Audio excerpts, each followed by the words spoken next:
This video is going to have a ton of information in a very short window of time, so we'll go really quickly.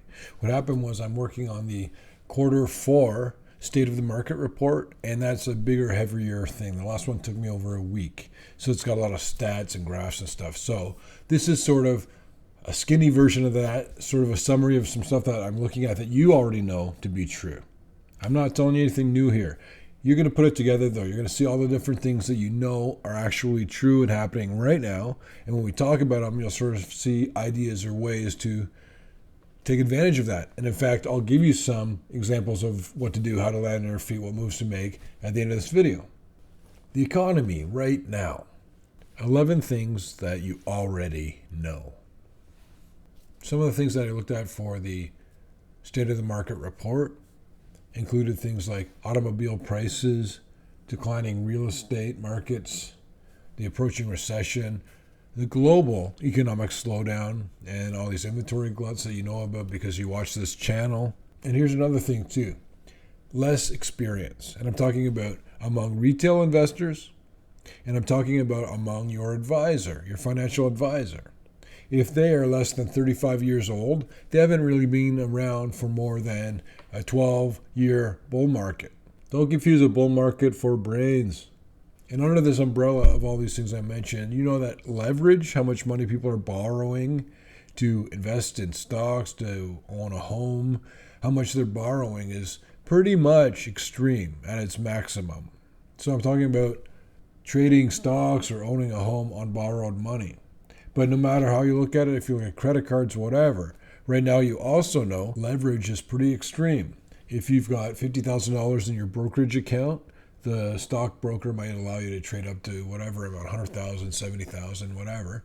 But most people who can do that will be investing the whole amount. So the State of the Market report will look at every aspect of the economy, and that will be worked on and released probably next. But some of the things that we were looking into when we were doing the analysis: auto prices, declining real estate, recession, global economic slowdown, inventory gluts, less experience among retail investors, less experience among financial advisors, extreme leverage, and debt levels which are extreme. And you know that most consumers are saddled with debt. And of course you have to take the interest rates into account and margin calls which would come on the back of or as a response to the declining stock markets, all leading up to a massive wave of defaults. That was a freebie. That doesn't count in the 11 things you already know about this economy right now. And do not forget that I'm going to tell you what to do about all of this at the end of this video. Just before we get into the meat of this video, I do have to say in every video that this is not personalized trading advice for you. This video, as well as every other video we produce forever going forward, is sponsored by and dedicated to every enlistee, enrollee in the Peter Leeds Army. You guys are giving us new life. Thank you so much. We'll make it worth your while. I promise you that. So you can expect automobile prices to decline, the inventories to build, used and new cars will cost less. As I talk through some of these items, I'll just tell you different examples you could use the information or benefit from a situation. For example, if you know that used car prices are going to decline, you maybe don't buy a car now, renegotiate your lease at a later date for a better price, yada yada. You get it, okay? And the same thing applies for declining real estate, but the other aspects of that you have to keep in mind. That is a huge driver of the wealth effect. And for most people, their home is the most expensive thing that they buy. And that thing is declining in value. You could benefit by timing when you're going to buy a house. I was talking to one of my computer programmers the other day. He was here, and he was thanking me because I had told him when him and his wife were looking to buy a house, they even looked at one house, they put an offer in on it. It wound up going way over asking price. They didn't get the house. And then I told him, do not buy real estate. And he's thanking me so profusely because that same house now is worth or being relisted for less than they had offered for it in the first place. And he's a relatively young guy, so you don't want to start off by having a huge asset decline in value while you own it. But then also if you're an investor, you know that maybe the real estate stocks won't do well. That kind of stuff. I'm going to leave that up to you because that's what investing is. It's all the pieces around the edges that you got to figure out. I'm just telling you which way the tides are moving, where the wind is blowing, doing my best to try and help you out if I can. You know that we will be having a recession soon, and I will stake my life and career on the fact that we will have a recession. People are saying there won't be a recession. How can you say there won't be a recession? It's all about the timing, which is one of the next videos I'm going to be working on. It's all about the difference between timing. People say, well, this means that, and that means that, and they argue about stuff. I'm like, well, you're both right. Anyways, you know that there's a global economic slowdown that has implications for stocks, for your employment, how much money people are investing or spending. And when a company has inventory glut, no one's buying what they do have, they just have a blowout sale and they're basically giving the stuff away.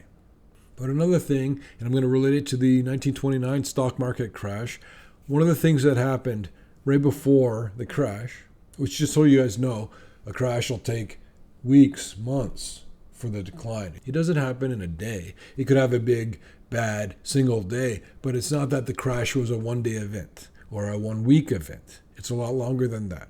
It only looks like it's quick because you're looking at a chart that covers a wider time frame, so it squishes it down and it looks like it was dropping straight off a cliff.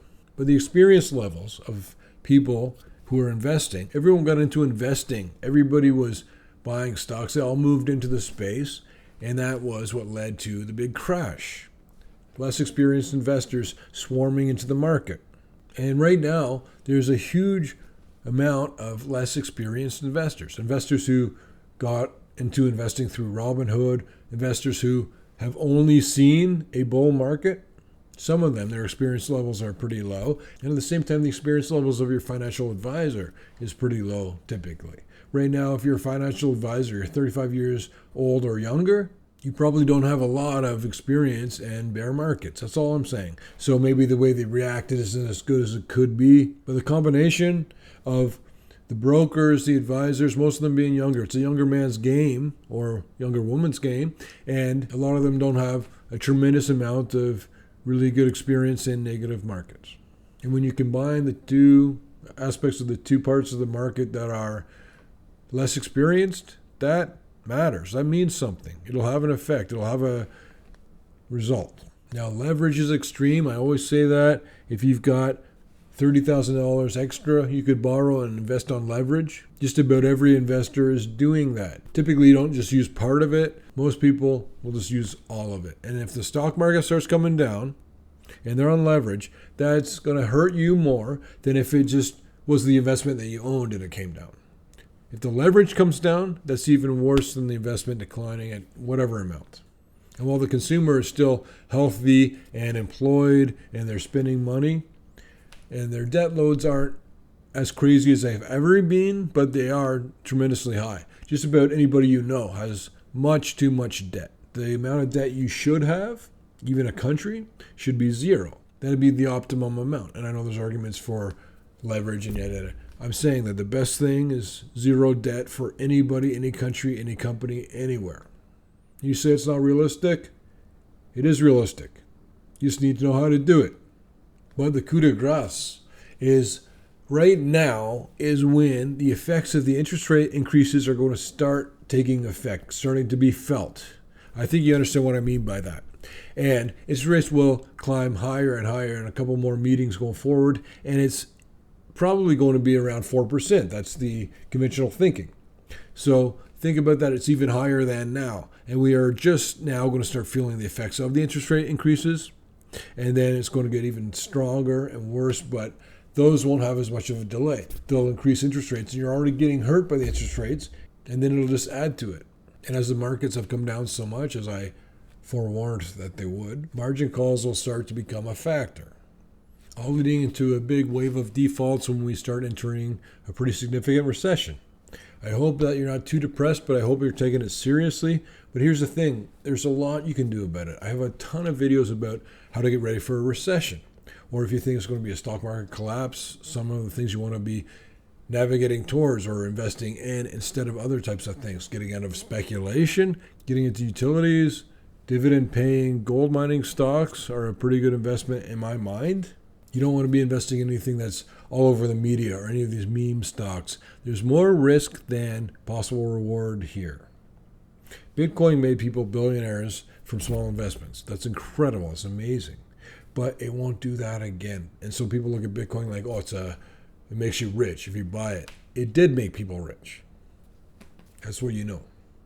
And I always tell you, own some physical precious metals, silver if you can't afford gold. And silver will outperform gold going forward from here because of, if you look at the silver to gold ratio, how many ounces of silver to buy 1 ounce of gold, it is really out of whack right now. Silver is a tremendous investment, and as it reverts to mean in terms of the silver to gold ratio, it will outperform gold over that time.